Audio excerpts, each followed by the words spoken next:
علم القرآن خلق الإنسان علمه البيان الشمس والقمر بحسبان والنجم والشجر يسجدان والسماء رفعها ووضع الميزان ألا تطغوا في الميزان وأقيموا الوزن بالقسط ولا تخسروا الميزان والأرض وضعها للأنام فيها فاكهة والنخل ذات الأكمام والحب ذو العصف والريحان فبأي آلاء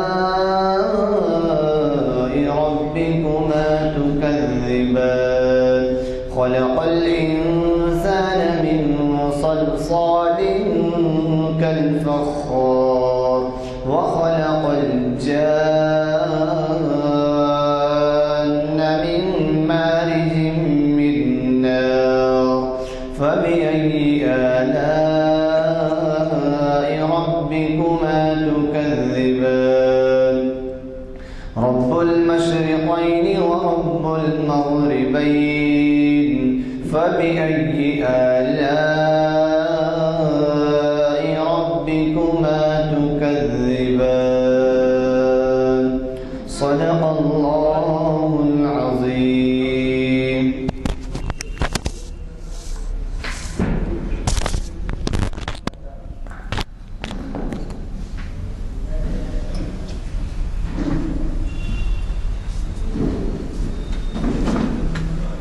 کہ آج ہمیں ایسا عنوان مخرر صاحب نے دیا ہے جو حالات کے پس پردہ بہت اہم ہے، ہجرت شریعت اسلامی کی روشنی میں، اور آپ کو مخاطب کر رہے ہیں آپ کے جانے پہچانے نامور مخرر ڈاکٹر محمد متین الدین خانقی صاحب، جنہوں نے آج تک ہماری کئی محفلوں کو گرمایا ہے۔ حضرات، یہ شریعت انفارمیشن کی 794ویں نشست ہے۔ پھر میں ایک دفعہ یاد دلاتا ہوں کیونکہ یہاں بعض حضرات نئے ہیں کہ ہماری ہر سال 45 نشستیں ہوتی ہیں، 52 ہفتے میں رمضان میں نہیں ہوتی، اور پھر کبھی کرفیو آ جائے یا بارش ہو جائے یا کوئی اور مسئلہ ہو، تہوار آ جائے تو نہیں ہوتی۔ اس طرح سے 450 نشستیں 10 سال کی ہوتی ہیں۔ تو اب اسی سے آپ اندازہ لگا لیجئے کہ اب ہماری یہ جو نشست ہے 794، یہ نشست آج جامع مسجد عالیہ گن فاؤنڈری کے کانفرنس ہال میں بتاریخ 20 جنوری 2020 مطابق 24 جمادی الاول 1441 ہجری منعقد ہو رہی ہے۔ حضرات، متین الدین خانقی صاحب کے بارے میں زیادہ اس لیے نہیں کہنا چاہتا کہ انہوں نے اب تک ہمارے یہاں کئی دفعہ مختلف اہم عنوانات سے مخاطب کیا ہے، اور یہ بھی خاص بات رہتی ہے کہ ان کے جو خطاب ہوتے ہیں، ویسے تو ہماری محافل کے سبھی خطاب سنے جاتے ہیں، لیکن یہ سب یہ ویب سائٹ پہ بھی دنیا تمام میں دیکھے جاتے ہیں، اور اس کے علاوہ ہمارے پاس کے اخبارات میں بھی ان کا کافی نمایاں طور پر ذکر ہوتا ہے۔ میں آج کے ہمارے مخرر صاحب سے گزارش کروں گا کہ وہ شینشین پر تشریف لائیں اور ہمیں اپنے زرین کے آلات سے دیے ہوئے عنوانات پر واقف کروائیں، روشنی ڈالیں۔ اعوذ باللہ من الشیطان الرجیم، بسم اللہ الرحمن الرحیم، الحمد للہ رب العالمین، والصلاة والسلام علی رسولہ النبی الکریم وعلی آلہ وصحبہ اجمعین۔ قال اللہ تعالی فی القرآن المجید فی سورة النساء، اعوذ باللہ من الشیطان الرجیم، بسم اللہ الرحمن الرحیم، ان الذین توفاهم الملائکۃ ظالمی انفسهم قالوا فیما کنتم قالوا كنا مستضعفين في الأرض قالوا ألم تكن أرض الله واسعة فتهاجروا فيها فأولئك فهم جهنم وساءت مصيرا. وكما قال ومن يهاجر في سبيل الله يجد في الأرض مراغما كثيرا وسعة ومن يخرج من بيته مهاجرا إلى الله ورسوله ثم يدركه الموت فقد وقع أجره على الله وكان الله غفورا رحيما. صدق العظیم وصدق رسوله النبی الکریم. اما بعد، محترم حاضرین اکرام اور سامعین و ناظرین، عنوان ہجرت منتخب کرنے کے پیچھے ذہن میں کچھ سوالات تھے. میں چاہتا تھا کہ اس سوالات جو اشکال اس سوالات کے بعد پیدا ہو رہے ہیں اس پہ کچھ گفتگو کی جائے قرآن و حدیث کی روشنی میں. حاضرین اکرام، ایک تاریخ کا بڑا اہم موقع تھا جب کہ اس موجودہ بھارت سے مسلمانوں نے ہجرت کی تھی اور ایک بڑی تعداد میں ہمارے پڑوس میں واقع ملک پاکستان کی طرف رخ کیا. اور جو صاحب ثروت دولت مند تھے انہوں نے جو ہے مغربی ممالک بالخصوص امریکہ کی طرف رخ کیا. میں اس موقع پر اپنی گفتگو کا آغاز کرتا ہوں ابوالکلام آزاد کے اس خطبے کے اس جملے سے جس میں انہوں نے مسلمانوں کو مخاطب کرتے ہوئے کہا کہ جو ہے تم ہجرت کے نام پر فرار اختیار کر رہے ہو. تو وہ جملہ آج پھر مجھے کہنے کی ضرورت محسوس ہوتی ہے، اس لیے کہ جو ہے شاید آپ کو اندازہ ہے نہیں ہے، میں نے بہت سارے لوگوں سے بات کی تو جن کے پاس بہت زیادہ مال و متاع ہے انہوں نے کہا کہ اب یہ ملک ہمارے رہنے کے قابل نہیں ہے، ہم کو اب یہاں سے ہجرت کرنے جانا چاہیے.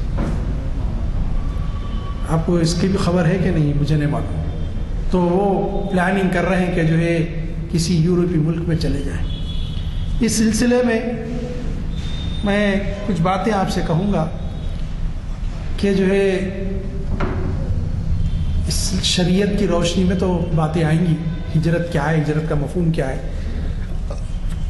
لیکن جنہوں نے پڑوسی ملک میں ہجرت کی آج بھی وہ مہاجر ہے، ان کا وہ مقام نہیں ہے جو اس علاقے کے رہنے والے باشندوں کا ہے. یہ بھی مسلمان ہے، وہ بھی مسلمان ہے، حالانکہ یہ حقیقت ہے. تو جو ہے وہ آج بھی مہاجرین کہلاتے ہیں. اب ان میں کوئی اتنے زیادہ قابل ہوں کہ اپنی قابلیت کا لوہا منوائے ہوں اور پھر وہ وہاں پر چھا گئے ہوں، ورنہ عام طور پہ جو مسلمان گئے ہیں ان کی کیفیت یہ ہے کہ جو وہ مہاجری کہلاتے ہیں اور ان کے ساتھ جو ہے دوسرا رویہ اختیار کیا جاتا ہے، سونتیلا رویہ اختیار کیا جاتا ہے. پھر جو یورپی کنٹریز جانے کی سوچ رہے ہیں موجودہ لوگ، میں ان سے کہتا ہوں کہ وہاں پر بھی اس وقت جو ہے بالخصوص ڈونلڈ ٹرمپ کے امریکہ کے پریزیڈنٹ بننے کے بعد امریکہ میں جس کو نئی دنیا کہا جاتا ہے وہاں اور یورپی ممالک میں بھی جو ہے ایک تحریک جو ہے نسل کی بنیاد پر، ریسزم جس کو کہا جاتا ہے، نسل کی بنیاد پر، ریس، اس ریس سے ہمارا تعلق، اس کی بنیاد پہ تحریکیں چلی ہے. اگر آپ سرچ کرنا چاہتے ہیں تو گوگل پر جا کر دیکھیں، وہاں جو تحریکیں بہت بڑی تحریک ہے، اندازہ نہیں ہے، بہت بڑی تحریک ہے. اور اسی کا نتیجہ ہے کہ جو ہے آئے دن ایشیا کے باشندوں پر، اور یہ تو خیر پرٹیکولر مسلم کمیونٹی بول کے نہ رہتا، ایشینز پر پورے، تو جو ہے وہ رنگ کی بنیاد پر ان پہ حملے کرتے ہیں اور ان کو ختم کرتے ہیں.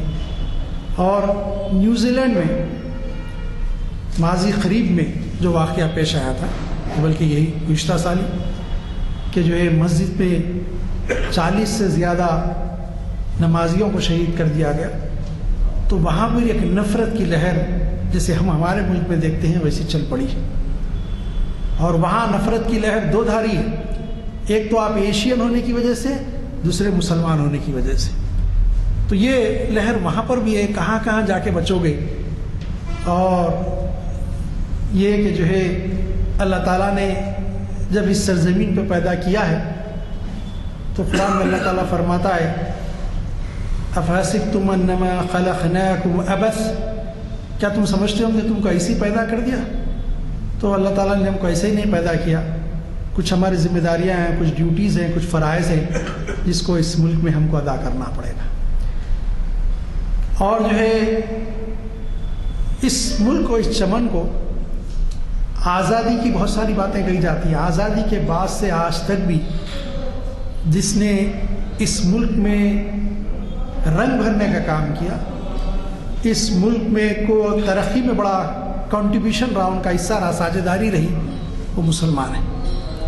چاہے فوجی اعتبار سے پاکستان کو شکست دینے کی بات ہو، چاہے چائنا کی فوجوں کو بھگانے کی بات ہو آسام سے، آسام کے اس علاقے تیز پور سے، تو جو ہے جب فوج بھاگ کے آ گئی تھی تو تیز پور کے مسلمانوں نے مقابلہ کیا اور چائنیز فوج کا منہ موڑ دیا۔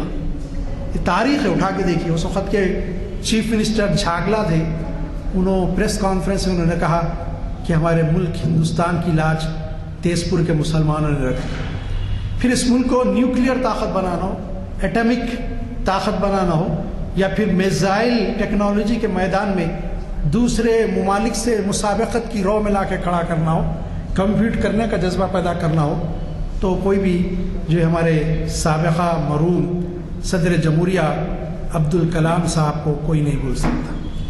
بہت ساری مثالیں دی جا سکتی ہیں، کئی فیلڈز میں مسلمانوں نے کام کیا، تو یہ ملک سے ہماری محبت ہے اور محبت کا تقاضا ہے، ہونا بھی چاہیے۔ جس علاقے میں رہتے اس علاقے سے انسان کو محبت ہونی چاہیے۔ تو یہ کہ جو ہے کچھ حالات کی وجہ سے ناگفتہ حالات آتے رہتے ہیں، جاتے رہتے ہیں، کہ جو تیز بارش ہو رہی ہے، میں کسی علاقے میں رہتا ہوں، سب یہ علاقے میں تیز بارش ہو رہی ہے، کیا میں علاقہ بدل دوں گا؟ بارش وقتیہ ہمیشہ رہنے والی نہیں ہے، تھوڑا مقابلہ کریے بارش کا۔ یہ بارش جو ہے جو خطرناک رخ اختیار کرتے نظر آ رہی ہے، یہ دھیمی بھی ہو سکتی ہے، رمجھم بھی ہو سکتی ہے، ختم بھی ہو سکتی ہے، لیکن اللہ پہ توکل کر کے آپ کو جو ہے اس کا مقابلہ کرنا پڑے گا، اس کو فیس کرنا پڑے گا۔ عزیزان گرامی، یہ ایک بات رہی کہ اگر کہیں آپ جاتے ہیں تو وہاں بھی آپ مہاجر کہلائیں گے، یہاں ہم کو کوئی مہاجر نہیں کہہ سکتا۔ آپ بہت سے بہت آپ کہہ لیں، جو چاہے ملک کے وفادار نہیں ہیں، کہ وفادار کہیں، لیکن وہ بولنے والوں کے دل میں بھی ہوتا ہے کہ مجھ سے زیادہ وفادار ہے، اس لیے کہ ہم مر کے جل کے راکھ نہیں ہو جاتے، ہم مرتے بھی ہیں تو ہمارا گوشت، ہماری ہڈیاں اس زمین میں مل کے اس زمین کی زرخیزی کا کام کرتی ہیں، ہم یہیں دفن ہوتے، ہم کہیں جاتے نہیں، ان کو خود معلوم ہے ان کے دلوں میں۔ عزیزان گرامی، یہ تھوڑی سی باتیں تھیں کہ جو میں نے ایک پہلو کو رکھا، ایک دوسرا پہلو ہے، یہ جو عنوان لینے کا جو مقصد ہے، دوسرا پہلو ہے کہ حالات اس بات کے متقاضی ہیں کہ وہ مسلمان جو ایسے دیہات اور ایسے مقامات پہ رہتے ہیں جہاں اکثریتی فرقے کا ڈومینیشن ہے اور ان کا کلچر، ان کی تہذیب تھوپی جاتی ہے، وہ ایمان کو بچانے کی خاطر وہاں سے نکلیں۔ یہ ہے ہجرت، نکل کے ایسے علاقوں میں آئے اس ملک کے جہاں پر مسلمان اچھی تعداد میں رہتے ہیں اور مساجد آباد ہوں، مسلم تہذیب نظر آتی ہے اس محلوں میں جانے سے، وہاں پر آئیں، ورنہ یہ بڑا خطرناک معاملہ ہے۔ اس لیے کہ آئے دن ایسے واقعات ہوتے ہیں، اب یہ کہ آپ کے نظر میں نہیں آ رہے تو میں کچھ نہیں کر سکتا ہوں، لیکن ہو رہے ہیں، آئے دن، کوئی دن نہیں جاتا ایسے واقعات سننے میں نہیں آتے ہیں کہ جو مسلمان بچیاں ایمان چھوڑ کے غیر مسلم کے ساتھ جا رہی ہیں۔ اب تو بات اتنی بڑھ گئی، بعض جگہ لڑکے بھی جو ہے اپنا مذہب چھوڑ کے غیروں کے ساتھ جا رہے ہیں اور ساتھ پھیرے لے کے اپنی شادیاں بیاہ کا معاملہ کر رہے ہیں۔ تو یہ جس کلچر میں رہتے ہیں، اگر ایمان کی کمزوری ہو تو کلچر اپنے اوپر غالب کر لیتے ہیں، اور ہمارے برادران وطن کا جو کلچر ہے اس کی بنیاد شرک پر ہے، اور مسلمان شرک کو کبھی پسند نہیں کر سکتا، اور مسلمان کبھی شرک سے ایڈجسٹ نہیں ہو سکتا۔ سب مخالفت ہو رہی نا، مخالفت ہوگی۔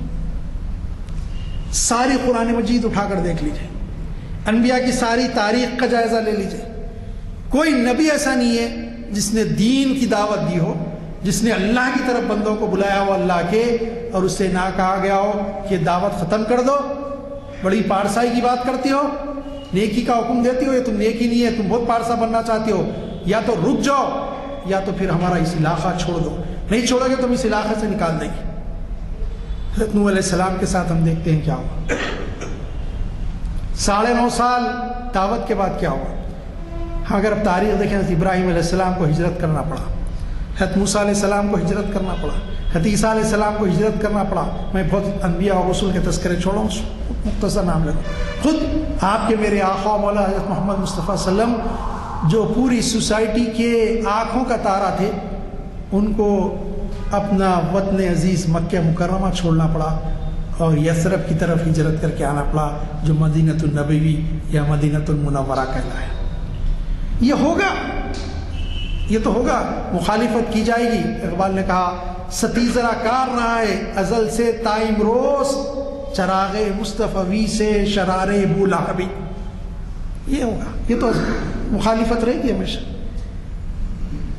کیونکہ حق اور باطل کا مارے گا. کبھی باطل گوارا نہیں کرے گا، حق پھلے پھولے، حق غالب آ جائے. یہ تو چلتے رہے گا کشمکش. اس کشمکش میں آپ کا کیا عمل ہے؟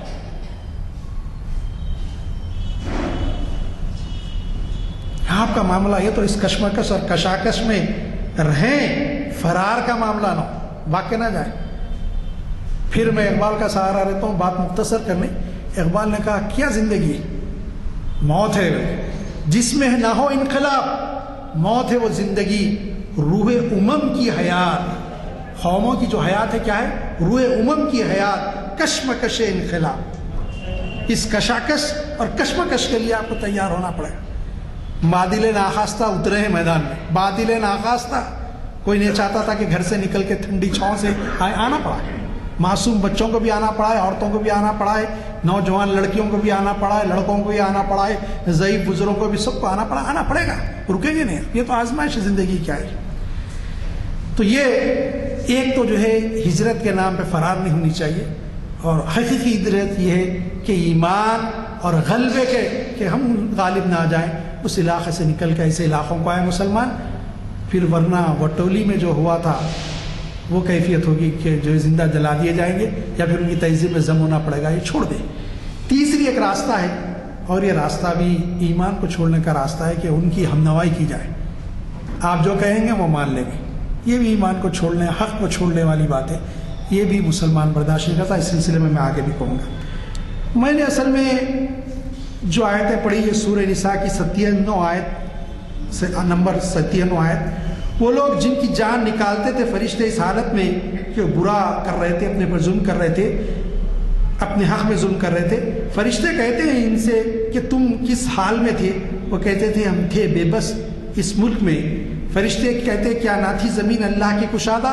جو چلے جاتے وطن چھوڑ کر، وہاں سو ایسوں کا ٹھکانہ ہے دوزخ، اور بہت بری جگہ ہے. سن لے وہ مسلمان، میں نے کہہ رہا ہوں قرآن کہہ رہا ہے. کیسی جگہ پر ہو؟ 2 ہے، 4 ہے، گاؤں میں 8 ہے، 10 ہے. اب بولے بھائی ان کا ہی غلبہ ہے، ہم کو ان کے ساتھ رہنا پڑتا ہے، ان کے ساتھ سارے وہ شرک یا رسوم ادا کرنا پڑتا ہے. فرشتے کہیں گے اللہ کی زمین کشادہ تھی، کیوں نہیں نکل گئے تم وہاں سے؟ یہ نکلنا پڑے گا. سب زمینات ہے، مکانات ہے، چھوڑیے، اللہ دینے والا ہے.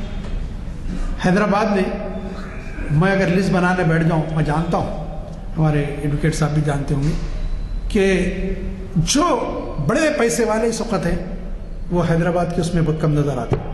مہاجرین ہیں. آپ دیکھیے جتنے بڑے سیٹ یہ حیدرآباد کے نہیں ہوتے، ان کے باپ دادا، دادا پردادا حیدرآباد کے نہیں ہیں. اب میں نامہ نہیں لوں گا، لیکن مجھے معلوم کہاں سے آئے. آگے حیدرآباد میں، لیکن آج سب سے زیادہ پیسے والے ہیں. اللہ تعالیٰ فرما رہا، فرشتے کہہ رہے ہیں کہ اللہ کی زمین کشادہ تھی، چلے جاتے وہاں پر. تو جو ہے تم جو جہاں رہے وہ بری جگہ ہے. جب آپ دوزخ میں روح نکالتے وقت ہی بول رہے ہیں تمہارا ٹھکانہ دوزخ ہے کون؟ وہ مسلمان. ان سے کہا جا رہا ہے کہ تمہارا ٹھکانہ دوزخ ہے. ان کو ہجرت کرنا پڑے گا. پھر اب دوسری آیت میں سورہ نساء کی آیت نمبر 100، اس کی بھی میں نے تلاوت کی. وَمَن يُجَاهِدْ فِي سَبِيلِ اللَّهِ يَجِدْ فِي الْأَرْضِ مُرَاغَمًا كَثِيرًا وَسَعًا. اور جو یہ وطن چھوڑے اللہ کی راہ میں پائے گا اس کے مقابل میں جگہ بہت اور کشاش. اور جو وہی نکلے اپنے گھر سے ہجرت کر کے اللہ اور اس کے رسول کی طرف، پھر پکڑے اس کو موت تو مقرر ہو چکا ہے، اس کا ثواب اللہ کے یہاں اور اللہ بخشنا. بہت کشاش پائے گا. بہت وسیع اللہ کی زمین ہے، اور یہ سب بہت زیادہ وسیع ہونے کے ساتھ آرام ہے، راحت ہے، رزق میں برکت ہے. نکل کے تو دیکھو اس میں خالوں سے 2-4 جہاں رہتے ہو، آؤ مسلم علاقوں میں.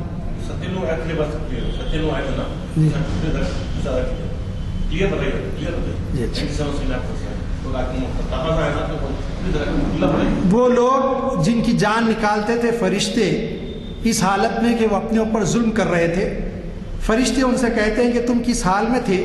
وہ کہتے ہیں کہ ہم تھے بے بس، مجبور تھے، ہم بے بس مجبور تھے. اس ملک میں فرشتے کہتے ہیں کیا نہ تھی زمین اللہ کی کشادہ جو چلے جاتے وطن چھوڑ کر وہاں سے، سو ایسوں کا ٹھکانہ ہے دوزخ اور وہ بہت بری جگہ ہے. کون سی دوزخ؟ بہت بری جگہ. ایسا ٹھکانہ ہے جنہوں نے اس جگہ کو نہیں چھوڑا جہاں پر ایمان خطرے میں تھا. اللہ کی زمین بڑی وسیع تھی، نکل جاتے تم. یہ کہا گیا اس میں. میں سمجھتا ہوں بات واضح ہو گئی. تو پھر یہ میں آپ سے کہہ رہا تھا کہ جو یہ کہا گیا کہ جو کوئی وطن چھوڑے اللہ کی راہ میں پائے گا اس کے مقابلے بہت جگہ اور بڑی کشائش، اتنی زبردست کشادہ چیزیں پائے گا. رزق میں کشادی، ہر چیز میں کشادی. اور جو کوئی نکلے اپنے گھر سے نکل گیا ہجرت کر کے اللہ اور اس کے رسول کی طرف، پھر پکڑے اس کو موت، کوئی مار دیے، کسی وجہ سے موت آ گئی بیچ میں، تو ہاں کیا ہوگا اس کا؟ مر چکا. اس کا ثواب اللہ کیا ہے؟ اللہ نیتوں پہ دیکھنے والا ہے، اس کو ثواب دینے والا ہے. اور ہے اللہ بخشنے والا، مہربان. اور یاد رکھو اللہ تعالیٰ مہربان ہے. اب رہ گئے تھے اتنے سال، ان کے ساتھ برے اعمال میں بھی رہے، توبہ اللہ کرو، پھر کلمہ پڑھو، نکل جاؤ. اللہ معاف کرنے والا ہے. اس لیے کہ جو دیہات میں رہتے ہیں، میں نے قریبی دیہات، زیادہ نہیں، یہاں سے 30 کلومیٹر 40 کلومیٹر نکل لیا. مال کے اطراف چھوٹے چھوٹے گاؤں ہیں. ابراہیم بٹن روڈ پہ چلے جائیے، وہاں دیکھیے مسلمانوں کی کیا ہے ان گاؤں میں حال.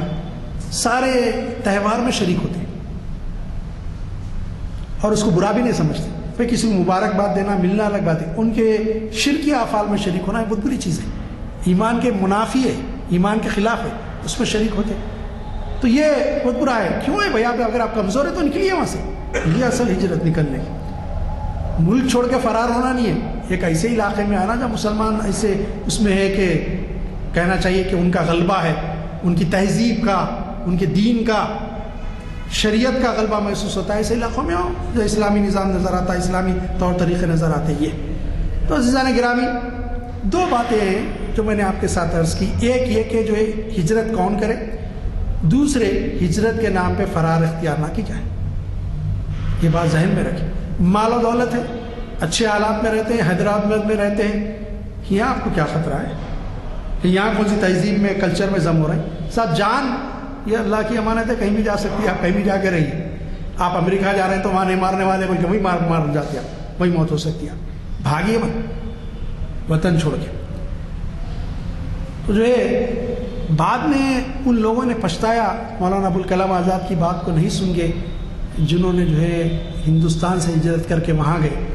اور آج بھی ان کو مہاجر کہا جاتا ہے، آج بھی مہاجرین کہلاتے ہیں. تو آج بھی ان کی کیفیت ہے کہ 3 نسل گزر چکی ہے، تیسری نسل بھی مہاجر ہے. تو یہ کیفیت ہے کہ مت نکلیے، نکل کے ایسا بھاگنے کی مت سوچیے. جو دولت مند ہے ٹھیک ہے، پیسہ آپ چلے آ رہے ہیں، لیکن ان لوگوں کا سوچیے مڈل کلاس ہے، غریب ہے، جو چھوڑ کے نہیں جا سکتے. ہاں اللہ کے بندے ایسے اللہ تعالیٰ ان کو اجر دینے والا ہے، جنہوں نے دیکھا کہ گرین کارڈ آیا ہے، ارے ہٹاؤ بھائی، اللہ نے مجھے یہاں پیدا کیا، میں نہیں جاتا. کسی بہن نے، کسی بھائی نے، کسی رشتہ دار نے فائل کیا تھا، آ گیا. خاندان والے بولے ایسا موقع، کہا کہ نہیں، یہ موقع مجھے نہیں چاہیے، اللہ نے مجھے یہاں پیدا کیا، یہاں کچھ کام لینا چاہتے اللہ مجھ سے، میں نہیں جانا چاہتا. ایسے لوگ بھی ہیں، اللہ ان کو اجر دے گا. بہت بڑی بات ہے. یا تو کچھ بھی نہیں ہے تو جانے کی خواہش مند، خالی حالات تھوڑے خراب ہوتے، اتنا ڈر موت کا.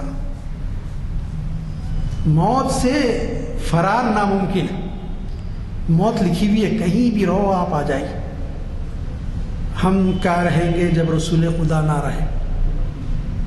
تو جو ہے کوئی رہنے والا نہیں ہے. موت سے فرار بھاگ کے، ڈر کے بھاگنے کی ضرورت نہیں ہے. حالات کا مقابلہ کریں، حالات میں رہیں. یہ بہت بڑا نقصان ہے، ان کا بھی نقصان ہے اور قوم کا بھی نقصان ہے. اگر جو ہے پڑھے لکھے قابل ترین لوگ، اہل ثروت، مالدار لوگ جاتے ہیں تو نہیں معلوم جو موومنٹ، تحریکات چلتی ہے تو اس میں مال کی بھی ضرورت پڑتی ہے، قابلیت کی بھی ضرورت پڑتی ہے، صلاحیتوں کی ضرورت پڑتی ہے. تو سارے چیزوں کی یہ جو ہے، تو اس وقت بھی یہی حال ہوا تھا. جنگ آزادی میں جتنے قابل ترین اہل دولت مند پڑھے لکھے لوگ سب بھاگ گئے تھے. بہت کم لوگ رہ گئے تھے پڑھے لکھے، اکثریت فرار ہو گئی. جو نہیں جھاگے وہ غریبی زیادہ تھے، الٹریٹ زیادہ تھے، جاہل قسم کے، تو ایسے لوگ رہ گئے تھے. تو یہ پھر ہجرت کے نام پہ فرار نہ ہو، اصل مقصد یہ ہے. پھر تیسرا راستہ، 2 باتیں آپ کو بتا دیا، ہاں بلکہ تیسرا بعد میں جائیں گے. اب ہجرت کون سی اصل میں ہجرت ہے؟ اب بڑی طویل حدیث ہے، پورا سلسلہ ہے، وہ میں مختصر کرتا ہوں.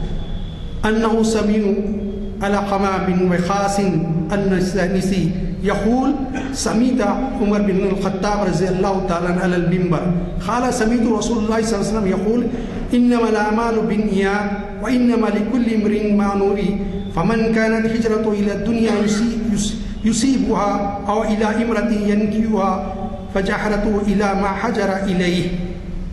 اب ہجرت کیا ہے؟ آپ سب نے فرما رہے تھے کہ تمام اعمال کا، عمر بن خطاب رضی اللہ تعالیٰ عنہ خطبہ دیتے ہوئے فرمائے، میں نے نبی صلی اللہ علیہ وسلم کو فرماتے سنا کہ تمام اعمال کا دار و مدار نیت پر ہے، اور ہر عمل کا نتیجہ ہر انسان کو اس کی نیت کے مطابق ہی ملے گا. عمل کا جو نتیجہ ملے گا، جو اجر و ثواب ملے گا، نیت کے مطابق ملے گا، نیت جیسی ہوئی. پر جس کی ہجرت یعنی وطن کو ترک کرنا دولت دنیا حاصل کرنے کے لیے ہو یا کسی عورت سے شادی کی غرض ہو، بس اس کی ہجرت انہی چیزوں کے لیے ہوگی جن کو حاصل کرنے کی نیت سے اس نے ہجرت کی، اجر نہیں ملے گا. اس کا مطلب اب یہاں ہجرت کیا ہے؟ فرار ہے، جان بچانے کے لیے بھاگ رہے ہیں، بچنے والی کہیں بھی نہیں ہے، موت آنی ہے. تو یاد رکھ لیں کہ ہجرت کا مقصد مال کمانا ہے، ہجرت کا مقصد اس ملک کو چھوڑ کے کہیں اور ملک میں جا کے آباد ہونا ہے، تو پھر کوئی ثواب نہیں. یہ جو میں نے ہجرت کہا کہ ایک علاقے سے دوسرے علاقے میں آنا، اس کے لیے ثواب ہے، کیونکہ آپ اپنا گھر دار چھوڑیں ایمان کے لیے، اپنی تہذیب کے لیے، اپنی شناخت کے لیے، اس کے لیے اجر ہے. یہ بات ذہن میں رہے کہ اس کے لیے اجر ہے، اس باتوں کے لیے اجر نہیں جو بات کہی ہے. اب ہجرت اصل میں اس کا بڑا ثواب ہے، بڑی فضیلت ہے، بڑی فضیلت ہے ہجرت کی، کہ انسان آسانی سے اپنا علاقہ نہیں چھوڑتا. جس علاقے میں آپ رہتے ہیں اس علاقہ بڑا پسند ہے. آپ کے علاقے کو کہہ دیں کہ بھائی یہ عابدس بیکار ہے، اگر آپ عابدس میں رہتے، کیا ہے متین صاحب ایسا بول رہے ہیں، آپ خلاف ہو جائیں گے میرے. تو جس علاقے میں آپ رہتے ہیں وہ علاقے سے بھی محبت انسان کو ہوتی ہے، پھر وہاں کے اطراف اکناف کے لوگوں سے محبت ہوتی ہے، پھر اس کا گھر مکان ہوتا ہے، اور وہ گلیاں جس میں گھومتا تھا، بچپن جہاں گزرا، وہ بڑی یاد آتی ہے، پھر اس کو چھوڑنا دل نہیں بولتا. پھر انسان کے کاروبار ہوتے ہیں، تجارتیں ہوتی ہیں، ملازمتیں ہوتی ہیں، اس کو بھی انسان چھوڑنا نہیں چاہتا.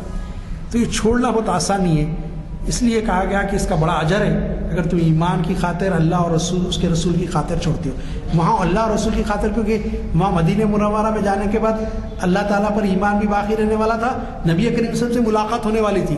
اب اللہ اور رسول کے معنی کیا ہوں گے؟ ایمان کی بقا، اللہ تعالیٰ کی محبت. ایمان کب چاہیں گے؟ جب اللہ سے محبت ہو، اللہ کے نبی سے محبت ہو. ان کی شریعت کب چاہیں گے؟ ان کا طور طریق کب چاہیں گے؟ جب ان سے محبت ہو. تو یہ کہ جو ہے یہ نکلے ہجرت کے لیے، یہ بڑی محبت ہوگی، محبت کا تقاضا یہ، اس کا اجر ملے گا. لیکن اکثر لوگ ابھی بھی نکل نہیں پاتے ہیں، انہی کے ساتھ رہتے ہیں. وہ ہمارے دوست ہیں، ہمارے تعلقات بڑے اچھے ہیں، ہماری بڑی اچھی دوستیاں ہیں.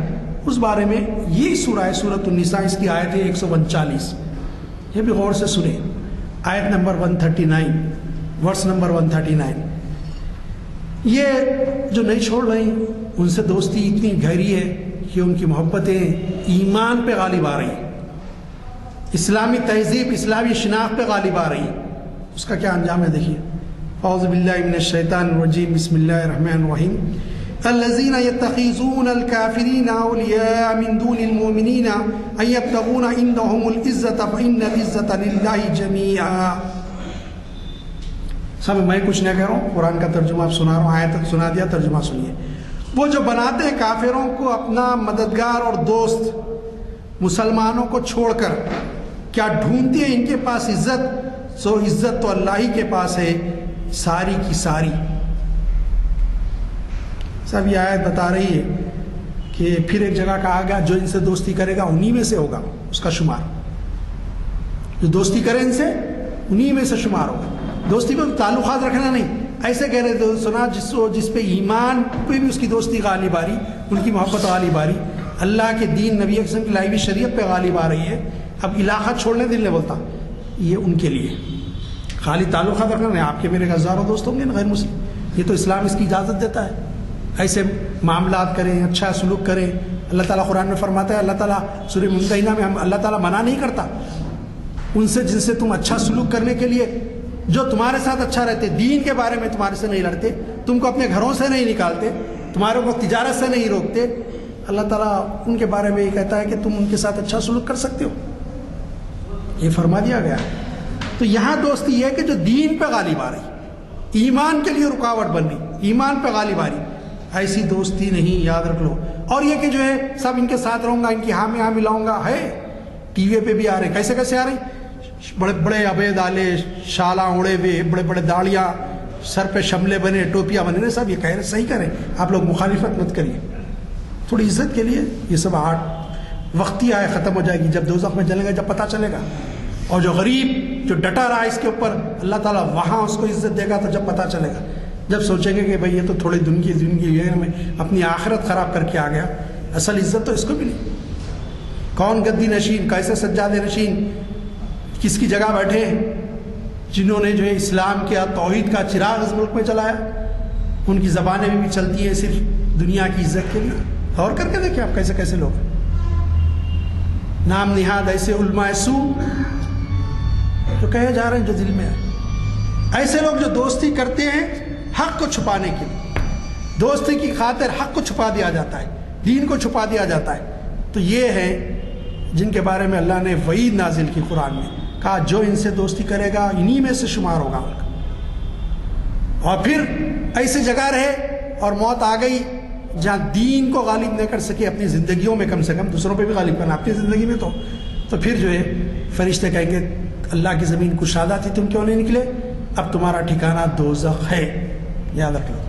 یہ فرشتے اس وقت کہیں گے. یہ سورہ نساء کی آیتیں تھیں جن کی روشنی میں نے آپ کو ہجرت بتائی اور جس کے بعد فرمایا. ایک شخص ہے وہ جو ہے مدینہ منورہ میں ہے. لوگوں نے کہا کہ ہجرت کر کیا ہے. نبی صلی اللہ علیہ وسلم نے کہا کہ دیکھو یہ جو ہجرت کیا عورت کے لیے کیا شادی کرنے کی, اس کی ہجرت تمہاری ہجرت کی طرح نہیں ہے. پھر وہ حدیث میں نے جو سنایا, تو جس نیت سے ہجرت کرے گا اس کے مطابق اس کو اجر دیا جائے گا.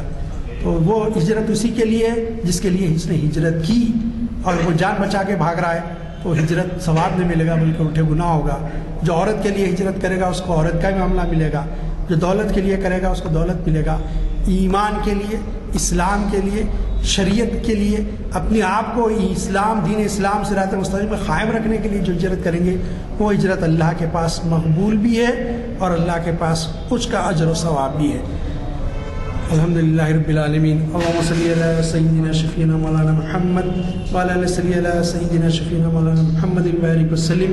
ربنا آتنا فی الدنیا حسنۃ وفی الآخرۃ حسنۃ وقنا عذاب النار. اللہم اجرنا من النار یا مجیر یا مجیر یا مجیر.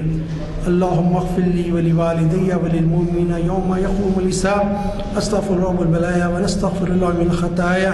یا ربنا واعف عنا والذی کان منا یا ذا الجلال والاکرام. امیتنا علی دین الاسلام. یا اللہ تعالیٰ ہم دنیا میں بڑے کمزور کر دیے گئے ہیں, ہماری کمزوری کو محض اپنے فضل و کرم سے قوت اور طاقت سے بدل دیجیے. آپ بڑے قوی و متین ہیں مالک. زمانے میں ہم ہل کر دیے گئے ہیں مالک, ہم ذلیل و خوار کر دیے گئے ہیں, ہم کو عزت و افتخار سے سرفراز فرما دیے مالک. اسلام کے چراغ کو گل کرنے کی کوشش سازشیں ہو رہی ہیں مالک, اس سازشوں میں ان کو ناکام کریے مالک. جو ہمارے مخالف ہیں یا تو ان کو ہدایت دے دیجیے یا ان کے دلوں کو ہمارے لیے نرم کر دیجیے مالک. ہمارے ساتھ رحم کے, کرم کے, فضل کے معاملے فرما دیجیے. مسلمان جہاں جہاں پریشان ہیں غیب سے ان کی مدد فرمائیے مالک. آپ ہی قوی المتین ہیں مالک, آپ بڑے قوت والے, بڑے عظمت والے ہیں, آپ ہی بڑے عزیز ہیں مالک. پوری عظمتیں آپ کے پاس ہیں مالک. ہم آپ سے رحم کی بھیک مانگتے ہیں, کرم کی بھیک مانگتے ہیں. رحم اور کرم کے معاملے ہمارے ساتھ فرما دیجیے مالک. ہم بڑے گناہ گار ہیں لیکن ہمارے گناہوں کو معاف فرما دیجیے مالک. ہم آپس میں ایک دوسرے سے بغض اور عداوتیں دلوں میں رکھتے ہیں مالک. ہمارے دلوں کو صاف فرما دیجیے مالک. ہم کو بھائی بھائی بنا دیجیے, سارے مسلمانوں میں ایک بنا دیجیے, نیک بنا دیجیے. آپ کی رسی قرآن مجید کو مضبوطی سے تھامنے والا بنا دیجیے مالک. دنیا میں جب تک زندہ رکھیے, اسلام پر زندہ رکھیے. ہم سب کا خاتمہ ایمان پر فرمائیے ہمیں جو بیمار ہیں ان کا شفاء کلی عطا فرما دیجیے.